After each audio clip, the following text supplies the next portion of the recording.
J'ai commencé donc ma première activité de horseball il y a 7 ans. Et donc qui sont majoritairement des pur sang. À 99% c'est des pur sang de réformés de course. Et quand j'ai commencé cette activité-là, pour moi c'était important de comprendre pourquoi et comment les chevaux, quand je les recevais, étaient comme ça. Je me suis posé la question de savoir comment faire pour savoir voilà, pourquoi l'équilibre est différent chez chaque type de chevaux, les chevaux d'obstacle, les chevaux de plat, le mental, d'où ils venaient, comment ils ont été mis, etc. Donc quand j'ai commencé, j'avais que 2 chevaux, donc j'avais le temps pour pouvoir faire autre chose.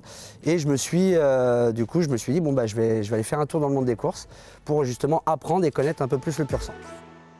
J'ai commencé chez un permis d'entraîner dans le 44, chez Madame Lévesque. Et c'est vrai que dès les débuts, j'ai eu des sensations. Parce que moi, je suis amoureux du pur sang déjà de base, mais je ne le connaissais pas en fait. À part moi, pour moi, un pur sang, il sortait des courses, il arrivait au horseball. Et dès le début, j'ai eu vraiment des bonnes sensations. Ensuite, j'étais un peu faire un peu de débourrage. Et après le débourrage, du coup, j'ai voulu parcourir la suite. Donc, je me suis retrouvé au pré-entraînement. Donc là, j'ai eu la chance d'atterrir chez Richard Châtel.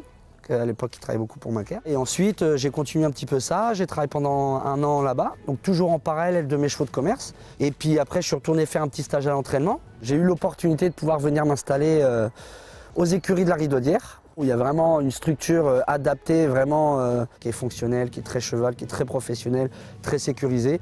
Et on peut vraiment travailler les chevaux et leur apprendre les choses vraiment dans des très très bonnes conditions. C'est un métier qui est difficile. On le sait tous, c'est un des métiers qui est dangereux.